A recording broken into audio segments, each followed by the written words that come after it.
While shoveling snow from our driveway at 5 a.m. before work, I noticed my wife had left her phone on the kitchen counter, still unlocked. As I stepped inside to warm up for a moment, I glanced at the screen and saw her text exchange pop up. "He's out there like an idiot in the blizzard," she wrote. "If we're lucky, he'll have a heart attack, and we won't need the divorce," she added. Her lover replied with laughing emojis. I finished clearing the snow and left for work as usual. Yesterday, she regretted everything she said. "Throw away for obvious reasons, long post ahead, but I need to get this off my chest." You ever have one of those moments where your entire life just shifts? Not the good kind, the kind where the ground under your feet suddenly isn't there anymore, and you're in freefall. It was Wednesday, February 17th, minus 12 degrees Fahrenheit with the wind chill. The kind of cold that burns your lungs when you breathe in, dark as a coal mine at 5 a.m.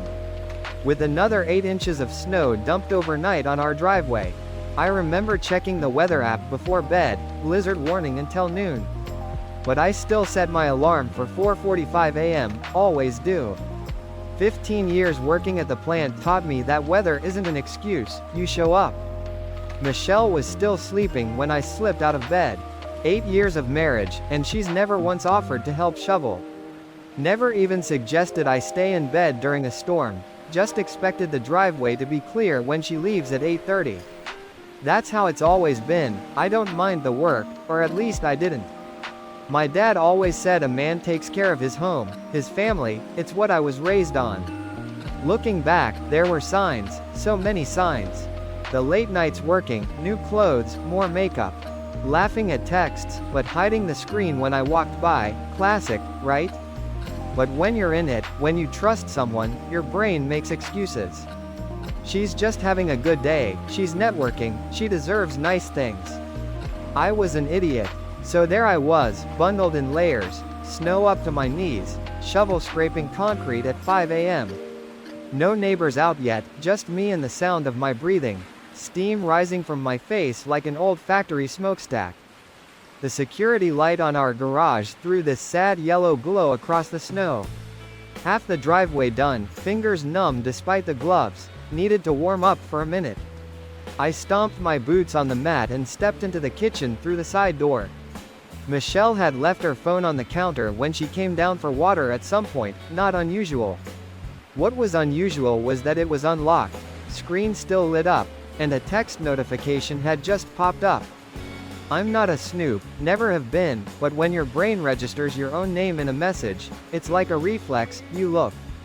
And there it was, I saw the message from Michelle to someone saved as W. "He's out there like an idiot in the blizzard," it read. "If we're lucky, he'll have a heart attack, and we won't need the divorce," it continued. The reply had just come in, with 3 laughing emojis. 3 laughing emojis at the idea of finding me dead in the snow. My chest seized up, not a heart attack, just pure shock. It's bizarre how your body reacts to that kind of betrayal. First came the cold sweat. Then this weird hollow in my stomach, then a buzzing in my ears like I was standing next to heavy machinery. I must have stood there for 2 full minutes, just staring. I put the phone down exactly how I found it, grabbed my gloves, went back outside. Finished the entire driveway, every inch, methodical, like a machine. I remember thinking that each shovel of snow was one more piece of evidence that I wasn't having a heart attack. That I wasn't giving her the satisfaction, drove to work, clocked in, went through the motions. Kept replaying those words in my head, if we're lucky, he'll have a heart attack. 8 years together, and she was hoping for my death. The person who sleeps next to me, who I've supported through 3 job changes. Who I've cooked soup for when she was sick, who I trusted with everything. When I got home that evening, Michelle acted completely normal. Asked about my day, made small talk about the weather, said she was glad I cleared the driveway so early. I just nodded and smiled, played along, my mind was somewhere else. Running calculations, making observations, who was W? How long had this been going on? How many other messages had they exchanged? What divorce was she talking about? She hadn't mentioned divorce to me. That night, while she was in the shower, I checked her phone. She'd changed her password, of course. Sleep was impossible. I lay there listening to her breathe, wondering how someone could wish death on the person lying next to them. The ceiling fan clicked with each rotation, like a timer counting down to something. The next morning, I was up before my alarm, checked our bank accounts on my phone while still in bed. No unusual withdrawals, but I noticed she'd stopped depositing her full paycheck into our joint account about 3 months ago. Another red flag. I called in sick, first time in 2 years, waited until Michelle left, then began searching the house. Found nothing in the obvious places, but then I checked the pocket of her winter coat, the one she rarely wears. A receipt for a hotel downtown, 2 weeks ago, when she said she was at a work training weekend. Room service for 2, I took pictures of everything with my phone, evidence gathering, like those crime shows Michelle always watches with me. The irony wasn't lost on me. Called my buddy Floyd, known him since we were kids throwing rocks at abandoned factories. He came right over, brought coffee and donuts, sat at my kitchen table while I spilled everything. "You need to get your shit in order before she knows that you know," he said through a mouthful of glazed donut. "She's planning something, you need to plan better," he added. Floyd's been through 2 divorces himself, says it's always the same playbook, whoever strikes first has the advantage. He helped me log into our cell phone account. Michelle and someone saved as William had exchanged over 2,000 texts in the last month. Hundreds of calls, always during her lunch breaks or when I was at work. The call logs showed the pattern going back at least 6 months, classic affair timeline, Floyd said, scrolling through the data. Starts with a few calls, escalates to dozens, then hundreds. She's in deep, bro, he explained. I felt like I was operating heavy machinery with no training. Everything was loud and dangerous. And one wrong move could crush me. Floyd helped me set up a separate bank account that afternoon. We transferred half of our savings, the money I'd been putting aside for the kitchen renovation Michelle had been begging for. The irony was enough to make me laugh, that horrible empty laugh that echoes in your own head. That night, I watched Michelle more carefully, the way she checked her phone constantly. How she kept it face down on the table, the way she'd step outside to take calls. The slight smile when certain messages came through. All these behaviors I'd written off as normal now looked like glaring sirens. "We should plan a vacation," I said casually over dinner. "Maybe in April, could use some time away together," I added. She didn't even look up from her phone. April's busy at work, maybe summer. By summer, she planned to be rid of me, either by divorce or by my convenient heart attack. The realization made me grip my fork so tight, my knuckles went white. I spent the weekend cataloging our assets. The house we bought 5 years ago, the cars, the furniture, the retirement accounts. All while pretending everything was normal, watching TV together, making breakfast, small talk about nothing. On Monday, during my lunch break, I called Clara. My sister has always been the practical one. When our parents died, she handled everything while I was still trying to process. I needed that energy now. She listened without interrupting as I explained everything. When I finished, she was quiet for so long, I thought the call had dropped. "You need a lawyer," she finally said, "today, and you need to find out who William is." It didn't take long, a quick search of Michelle's work contacts on LinkedIn, and there he was, William Thornton. Senior partner at her firm, married, 2 kids, silver-haired jackass with perfect teeth in his profile picture. I almost threw my phone across the break room. 3 days later, I sat in a lawyer's office during what was supposed to be my shift, took more sick time. The lawyer, an older woman with reading glasses hanging from a chain, listened to my story. Examined the evidence I'd collected and nodded slowly. "You've done good preliminary work," she said. "Most people come in here emotional, with nothing documented. You're ahead of the game," she added. She outlined what would happen next, the legal process, the financial implications, the timeline. It all sounded so clinical, like diagnosing a machine failure. Part A is broken. Replace with Part B, resume operations.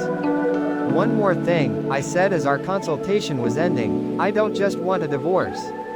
I want her to regret ever thinking that my death would be convenient, I added. The lawyer removed her glasses. Revenge isn't my department, but I can ensure you don't get taken advantage of financially. The rest is up to you, she concluded. That night, I looked at Michelle across the dinner table and felt nothing but cold determination. The woman who hoped I'd die in a blizzard was chatting about office politics like nothing was wrong. Smiling, planning her exit, waiting for her opportunity. But I would be the one catching her off guard. I would be the blizzard she didn't see coming. I've spent the last week gathering more evidence, planning, consulting with the lawyer, moving money, documenting everything. Michelle hasn't noticed a thing, too wrapped up in her affair, her secret plans, her fantasy life with William.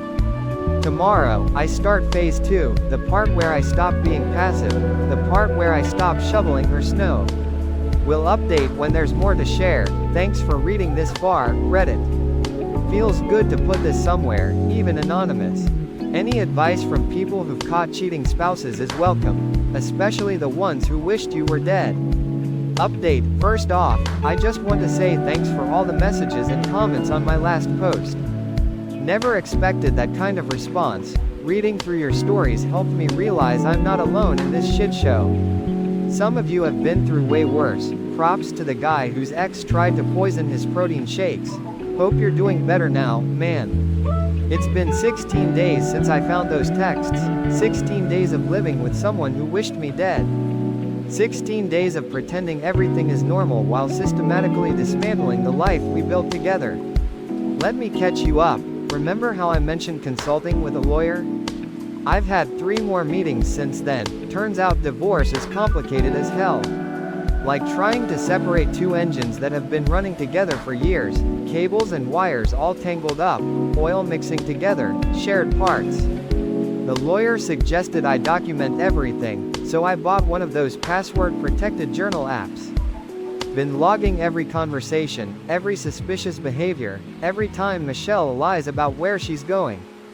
Floyd has been a lifesaver through all this. His IT knowledge came in clutch when I needed to recover deleted texts from our cloud backup.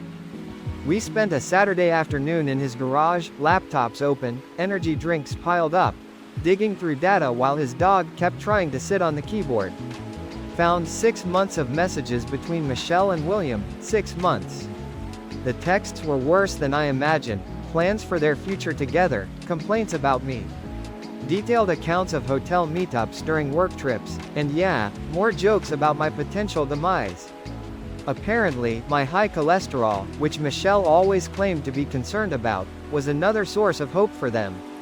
How convenient it would be if I just dropped dead naturally. I printed everything, 3-hole punched it, put it in a binder, old school, I know. But there's something satisfying about physical evidence you can slap down on a table. Phase 1 of my plan was information gathering. Phase 2 is about applying pressure. The kind Michelle won't immediately recognize as pressure, small changes in behavior, subtle shifts in our routine. The type of stuff that makes someone feel like they're losing their grip, but can't quite figure out why. It started with changing my work schedule, told Michelle I'd been assigned to different hours due to project needs. In reality, I've been using that time to meet with a lawyer, set up separate bank accounts, and document our assets. I've started moving my personal items, family photos, heirlooms from my parents, important documents, to a storage unit Floyd helped me rent. Nothing Michelle would immediately notice, but enough that I'll be ready when shit hits the fan. The financial prep has been the most stressful part, our joint account, which I've faithfully deposited into for 8 years, now only gets the bare minimum needed for bills. The rest goes into my new private account. I've cataloged everything we own, down to the set of golf clubs gathering dust in the garage. Which, by the way, were a birthday gift from Michelle 3 years ago, back when she apparently still wanted me alive. Last week, I told Michelle I had to go on a business trip, 3 days in Chicago for training. She seemed relieved, practically pushed me out the door. I bet she and William had the house to themselves within hours of my departure. But here's the thing, I never left town, stayed at a Motel 6 just outside the city.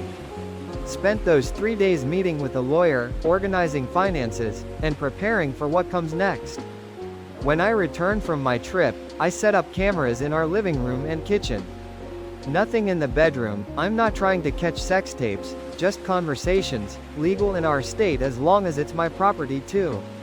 Already caught Michelle on the phone with William several times, planning their next moves. In one call, she mentioned they should wait until April to file for divorce. Apparently that's when William's bonus comes in. How considerate. The real turning point came 4 days ago. I decided it was time to confront William directly, not Michelle, not yet, William. I found out which coffee shop he stops at every morning before work. One of those fancy places with $7 lattes and pretentious baristas. I waited in my car until I saw him park his ridiculous German sports car, followed him inside. He didn't recognize me at first. Why would he? I'm just the faceless husband in the background of Michelle's stories. I sat down across from him while he was waiting for his order, the look on his face, priceless. Like watching someone realize they left their garage door open during a thunderstorm. I kept my voice low, casually told him I knew everything, showed him a sample of the texts I'd recovered. Mentioned that his wife might be interested in seeing them too. William started sweating through his expensive button-down. Kept looking around like someone might rescue him, asked what I wanted, as if this was some kind of negotiation. I just smiled and said I wanted nothing from him except distance from me and from Michelle. Told him I'd be filing for divorce soon, and it would go a lot smoother for everyone if he disappeared from the picture until it was finalized. He promised to back off immediately, even offered me money, which I refused. Not because I'm noble, I'm not, but because taking his cash would undermine the legal process. I need him scared, not relieved. Since that meeting, Michelle's been acting strange, checking her phone constantly, but getting no responses. Calling numbers that go to voicemail. William is ghosting her, just as he promised. The confusion on her face grows by the day. Yesterday, she asked if everything was okay between us. Said I seemed distant lately. I almost laughed in her face. Instead, I told her work has been stressful. She suggested we take a weekend trip somewhere to reconnect. The audacity is almost impressive. Meanwhile, I've been laying groundwork with our social circle. Nothing obvious, no dramatic accusations or public scenes, just casual comments that plant seeds of doubt. Mentioning to our friends how Michelle's been working late so often, asking if anyone's seen her at the places she claims to be. People are starting to notice inconsistencies in her stories. Clara came over last Sunday, ostensibly to drop off some books she borrowed, but really to check on me. Michelle was noticeably uncomfortable around her. Clara has this way of looking at people like she's scanning them for lies. She asked Michelle about her work training weekend from last month, mentioning she saw someone who looked just like Michelle downtown that weekend.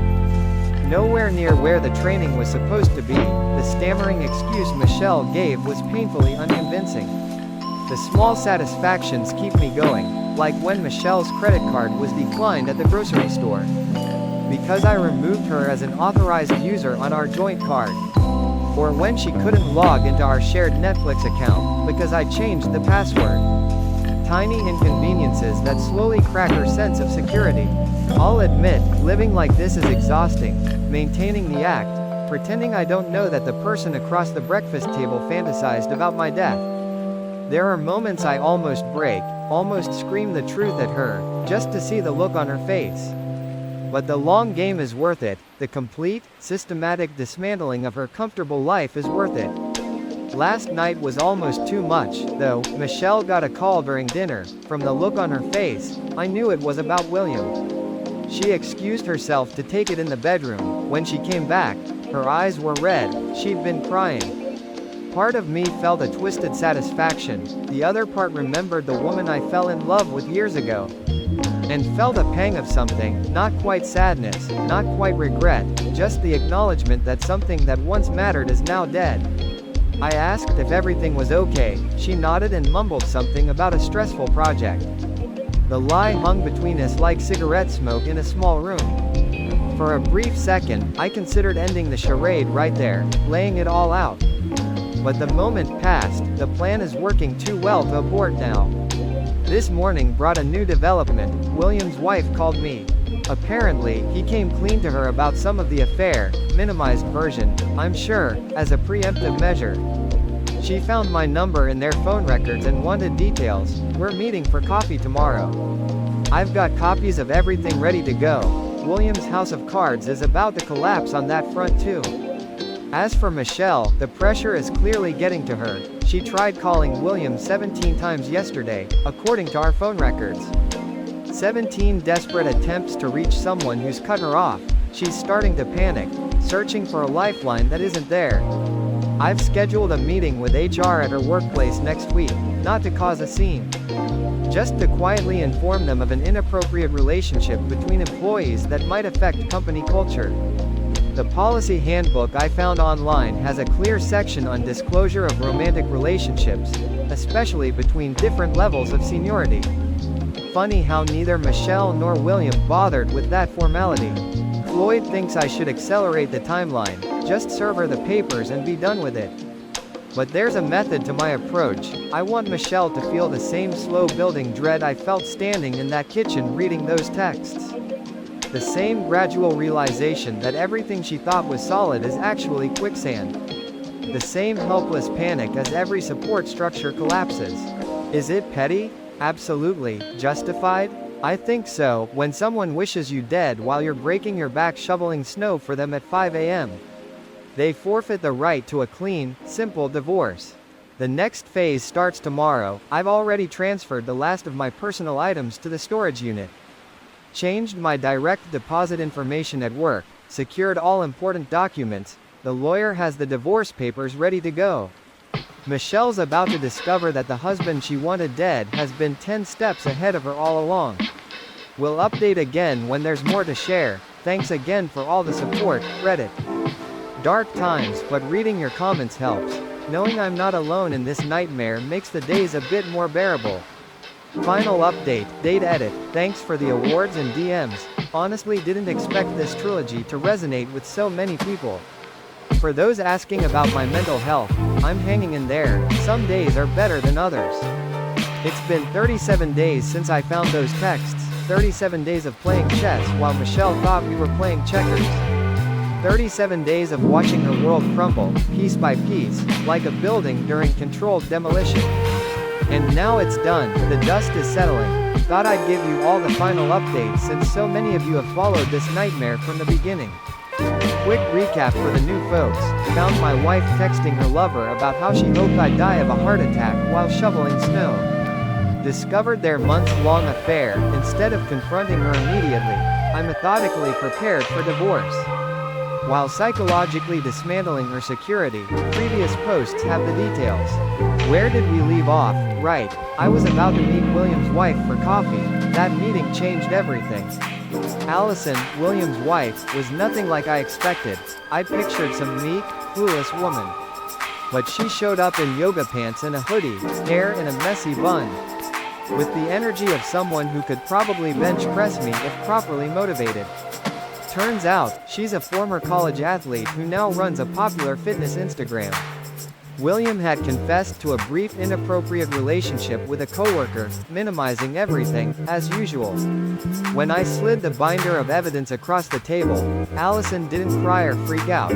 She just put on her reading glasses and went through it page by page, occasionally sipping her cold brew like she was reviewing quarterly reports. After 20 minutes of silence, most awkward coffee ever, she closed the binder, took off her glasses, and simply said, "Well, then." She asked if I had copies she could take. We spent the next hour comparing notes, filling in timeline gaps.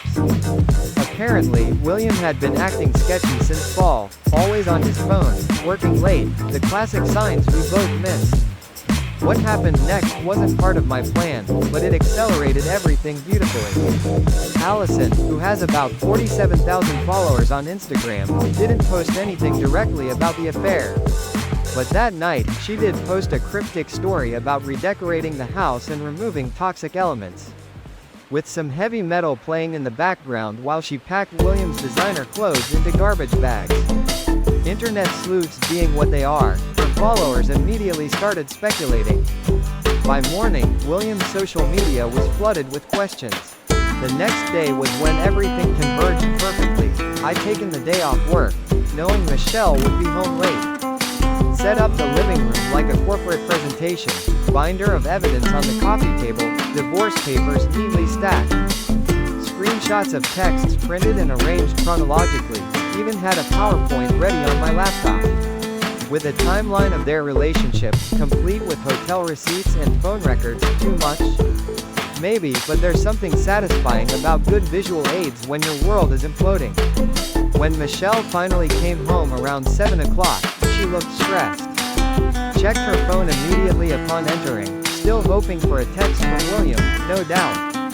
She didn't notice the setup at first, just dropped her bag and mentioned something about grabbing takeout since she was too tired to cook. Then she saw the binder, saw me sitting calmly in the armchair, saw the papers. The room temperature seemed to drop 10 degrees in an instant.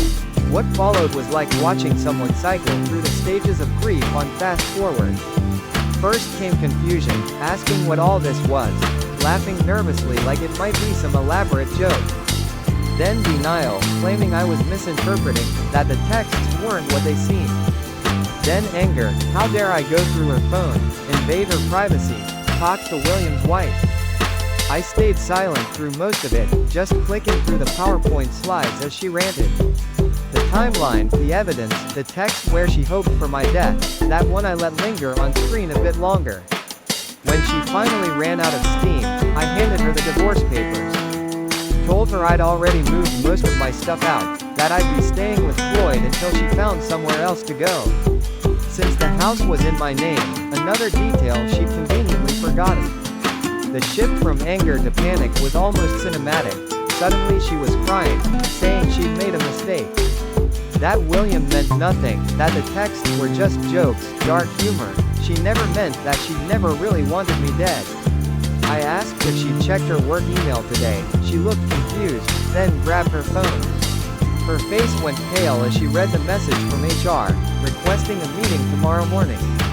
Turns out, her workplace has a zero-tolerance policy for undisclosed relationships between senior and junior staff. William had already been called in earlier that day. The crying intensified. Michelle kept saying this would ruin her career, her reputation. I reminded her that just last month, she was hoping I'd die of a heart attack in our driveway. So she wouldn't have to deal with a divorce. Funny how consequences suddenly seemed excessive when they were happening to her. She tried a new angle, claiming William had manipulated her, that he was the mastermind. That she'd been vulnerable after her mom's health scare last year. I just pulled up the texts where she'd initiated most of their meetings, where she'd suggested the hotels, where she'd complained about me and fantasized about their future without me in it. By midnight, Michelle had moved from denial to bargaining, offered couples therapy, promised to quit her job, swore she'd make it up to me, even tried to initiate sex, which was so pathetically transparent. I almost felt sorry for her, almost. I slept in the guest room that night, door locked, could hear her crying through the wall. The sound used to tear me apart, now it was just background noise, like the broken bathroom fan that never quite got fixed. The next week was a blur of logistics. Michelle was put on administrative leave pending investigation. William, with his senior position and connections, somehow kept his job, but was transferred to another office across the country.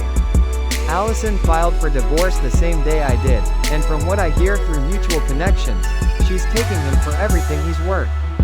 Michelle couldn't afford the mortgage on her own, especially with her job situation uncertain. She moved in with her sister temporarily, taking only her clothes and personal items.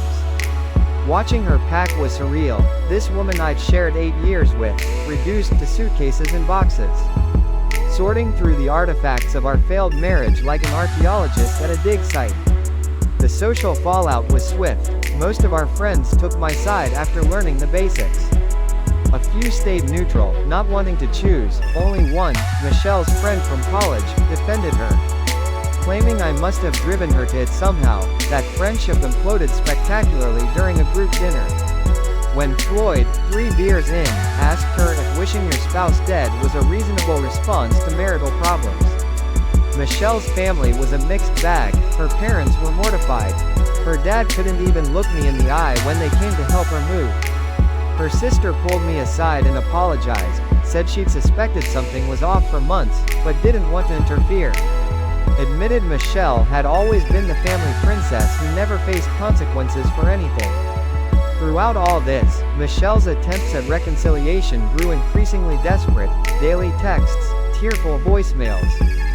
Flowers delivered to my work, a handwritten 12-page letter detailing every good moment of our marriage. As if cataloging the past could somehow erase her betrayal, she even showed up at Floyd's place one night, drunk and crying, until his girlfriend threatened to call the cops. The divorce proceedings moved forward despite her delaying tactics. My lawyer was ruthlessly efficient. Having dealt with similar cases countless times, Michelle finally got a lawyer of her own, some budget option her sister found, who seemed overwhelmed by the mountain of evidence against her client. 2 months in, Michelle lost her job. The internal investigation concluded she'd violated multiple policies. William, predictably, had thrown her under the bus completely, claiming she'd pursued him aggressively, and that he'd tried to end things several times. Classic William. With no income and diminishing prospects, Michelle's desperation peaked. She started posting vague, self-pitying quotes on Instagram, reached out to mutual friends with revised versions of what happened, even contacted Clara to try to get her to intervene on her behalf, a spectacular miscalculation that resulted in my sister blocking her on every platform. The divorce was finalized last week, faster than average, the lawyer said, due to the overwhelming evidence, and Michelle's eventual decision to stop fighting the inevitable. No kids to complicate things, thankfully. No shared business, just the splitting of assets, which heavily favored me given the circumstances. Yesterday was the first time I'd seen Michelle in person since she moved out. We met at a notary's office to sign the final paperwork. She looked different, thinner, darker circles under her eyes, hair pulled back in a hasty ponytail instead of her usual careful styling. For a brief moment, I felt that twinge again, not love or forgiveness, just the recognition of someone who once meant everything, and now feels like a stranger. As we walked to our cars afterward, she tried one last time. Said she'd been in therapy, learning about her self-destructive patterns, said she still loved me, still believed we could rebuild, that losing me had made her realize what really mattered. I looked at her, really looked at her, and felt nothing but exhaustion. Told her that wishing someone dead isn't something you come back from, that trust, once shattered that completely, doesn't get glued back together. That I genuinely hoped she'd find whatever she was looking for, but it wouldn't be with me. She started crying again, right there in the parking lot, between a FedEx truck and someone's rusting Honda. Said I was being cruel, that everyone deserves a second chance, that the new Michelle would never hurt me again. I just got in my car and drove away. Some conversations have no good endings. It's been 6 months since that morning in the kitchen when I saw those texts. 6 months of anger, grief, planning, and finally release.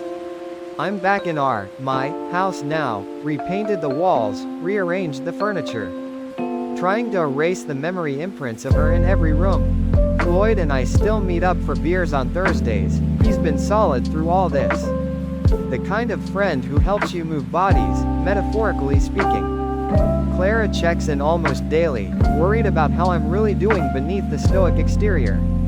My answer varies depending on the day. Dating is a distant concept, like planning a trip to Mars, possible someday, but not a priority now. Trust doesn't come easy, and I find myself analyzing casual interactions with women, looking for hidden meanings, secret texting.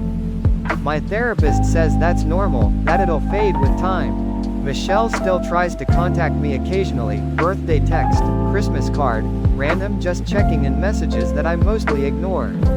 From social media, which I rarely check anymore, I can see she's moved to another city, started a new job.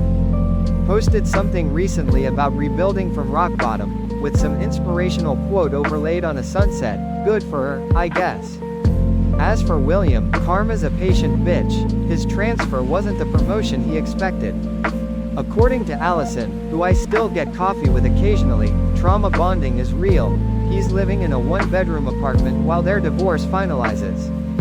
Struggling to maintain his previous lifestyle on a single income with alimony payments looming.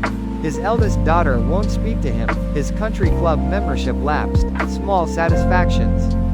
The house feels empty sometimes, not in a sad way, just in a space to fill away. Thinking about getting a dog, always wanted one, but Michelle was allergic, or so she claimed. Now I wonder if that was just another small lie in a marriage built on them. It's snowing again today, not a blizzard like before, just light flakes drifting down. I still get up early to shovel, old habits and all, but now when I come inside to warm up, the only messages on my phone are from people who actually give a damn whether I live or die. And that, Reddit, is worth all the cold mornings in the world.